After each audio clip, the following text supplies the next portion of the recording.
Čau lidi, vítejte na novém kanále, kde si rozebereme děj starých Bčkových a Cčkových filmů. První dílo, na které se dneska podíváme, se jmenuje Krysy, noc hrůzy. A jedná se o zapomenutý klenot žánru sci-fi hororu z roku 1984. Děj je vcelku prostý, postavy jsou šablonovité a řekněme mírně debilní.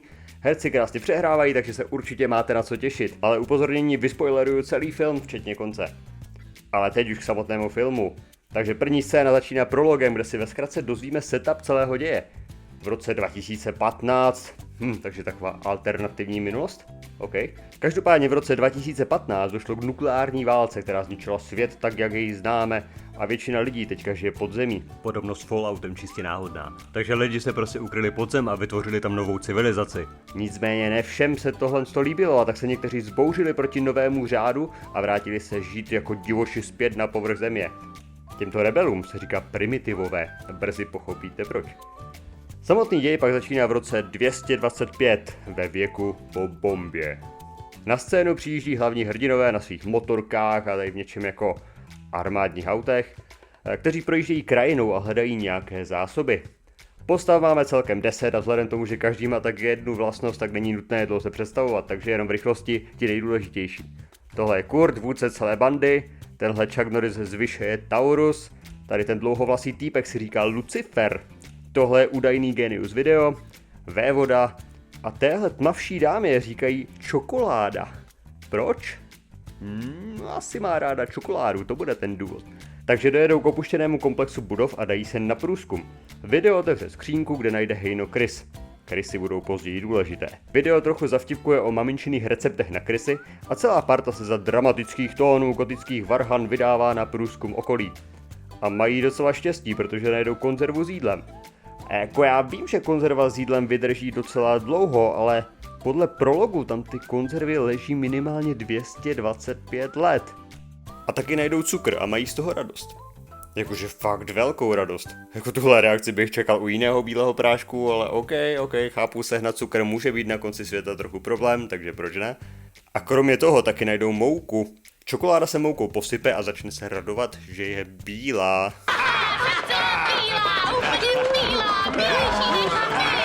A tak se prostě radujou a všechno jde báječně, až dokud neobjeví tělo.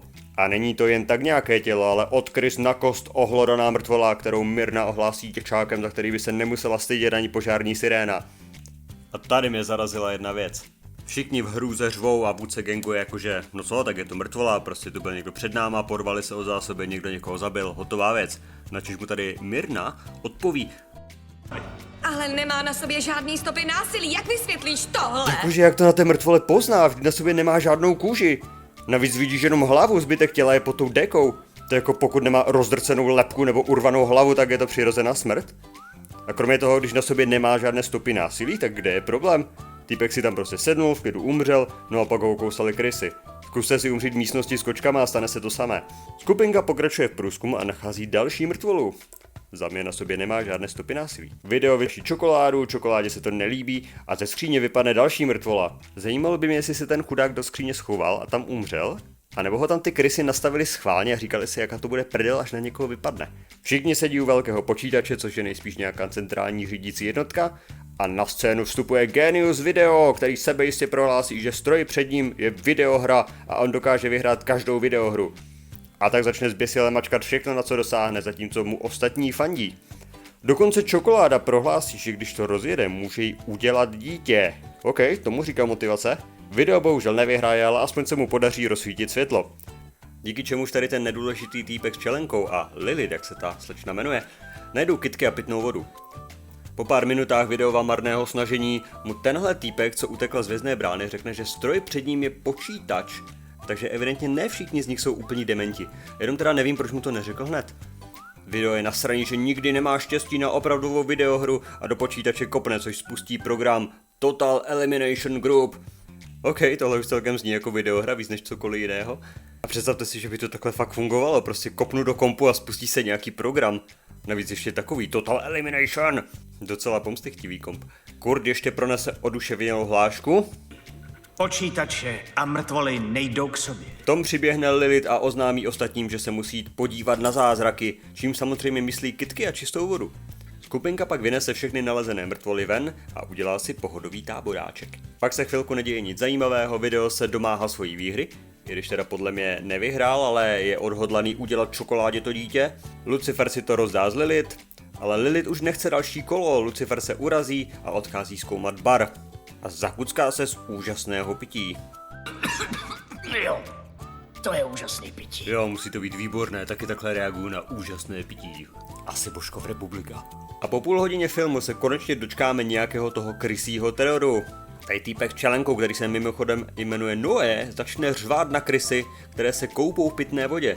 Načež na něho krysy naskáčou, teda spíš na něho napadají ze stropu. Mezitím se ožralý Lucifer motá venku a povídá si s krysama. Flaška mu spadne do sklepa, on tam spadne taky, čemuž se ze začátku strašně směje, až dokud na něj někdo nenasype hromadu krys. Jako vážně, ty krysy tam neskáčou, doslova je tam na něho někdo sype. Lilith leží ve spacáku, vleze za ní krysa a začne jí asi okousávat. Ona začne ječet, což budí ostatní, všichni se tam běží podívat, ale přijdou pozdě. Lilith je mrtvá, takže si všichni myslí, že ji zabil Lucifer. Tady vrchní patolog opět prohlásí, že nevidí žádné rány, škrábance ani kousnutí. Ještě jako bonus Lilith otevře pusu a z ní vykoukne krysa. Než ale ostatní stihnou náležitě ocenit, přiběhne skrvavený Noé, kterého stále ohlodávají krysy. Co uděláte, když vašeho kámoše žerou krysy? Správně, spálíte ho plamenometem. Proč se z něho snažit ty krysy sundat? Ale abych byl fér, řval, zabijte mě! Takže mu vlastně jenom plnili přání. Teď už parta tak nějak ví, že za všechny mrtvé můžou krysy.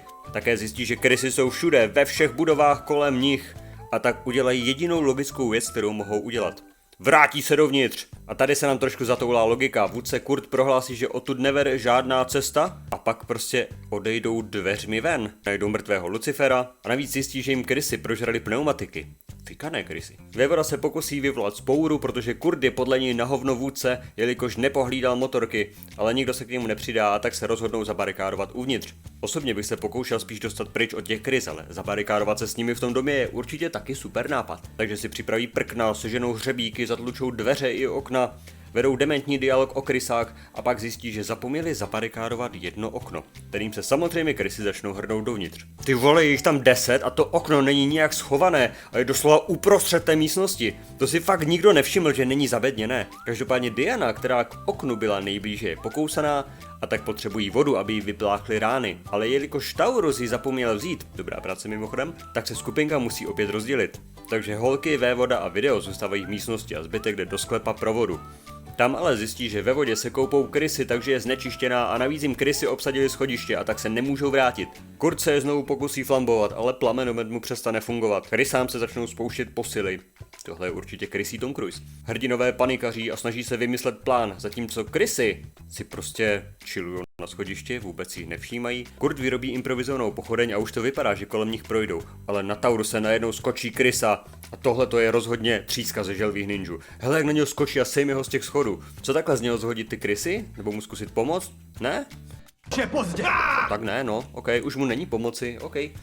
Aspoň může být rád, že Kurtovi nefunguje plamenomet, jinak víme, jak by to dopadlo. Snaží se vrátit zpátky k ostatním, ale zjistí, že vévoda je nechce pustit, protože se rozhodl převzít velení. Nicméně čokoláda ho přesvědčí. Pak se nějakou dobu schovávají uvnitř a čekají, až vyjde denní světlo, když tam najednou slyší něčí výkřik. Zní to jako Taurus a tak Kurt prohlásí, že mu musí jít na pomoc. Ano, toho, kterého nechali chcípnout pod schodištěm a o kterém prohlásil, že už mu není pomoci. Tak teď po několika hodinách mu jdou na pomoc. Následuje zbytečně zdlouhavá scéna, kdy se hrdinové pomaličku plíží kolem krys, které na ně z nějakého důvodu už neútočí. Mezitím se Diana pomalu a zlověstně probouzí. Konečně najdou Taura, který je samozřejmě mrtvý, okousaný a stojí. Jak se dostal tady? Do téhle pozice? Teď už jsem přesvědčený o tom, že krysy ty mrtvoly aranžují podle potřeby. Sotva se k němu přiblíží, Taur samozřejmě spadne a z jeho zad začnou vybuchovat krysy. Jako doslova vybuchovat, nevím jak jinak tohle popsat. Závěr filmu je pak hrozně utahaný, takže to jen v rychlosti proskáču. Takže vévoda unesl Mirnu, začne po nich střílet, nakonec na něj přilétne jedna krysa, on si hodí granát pod nohy, čím zabije sebe i Mirnu. Mezitím Diana chodí a je hrozně unavená. Tak proč tam nezůstala ležet v té posteli? Podřeže si zápěstí dost amatérským způsobem, po chvíli Kurt najde už mrtvou a pro jistotu ji ještě rozstřílí brokovnicí. Ona ne! Ona to střílení do mrtvol musí mít nějaký fetiš. Střílel jsem na krysy. Jo, to určitě. No a máme tady závěr.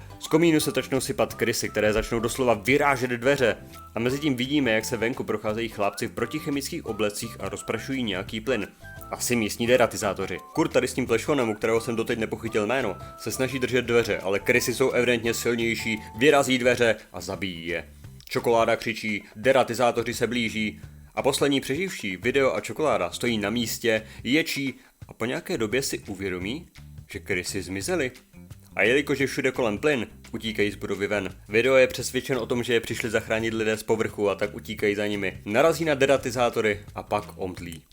Probudí se venku mezi skupinkou postav v oblecích a následuje totálně šokující závěr filmu, kdy si jedna z postav sundá masku. A je to obří krysa! Tak tohle byly Krysy, Noc hrůzy. Doufám, že se vám video líbilo a uvidíme se zase příště u další kvalitní kinematografie. Čau!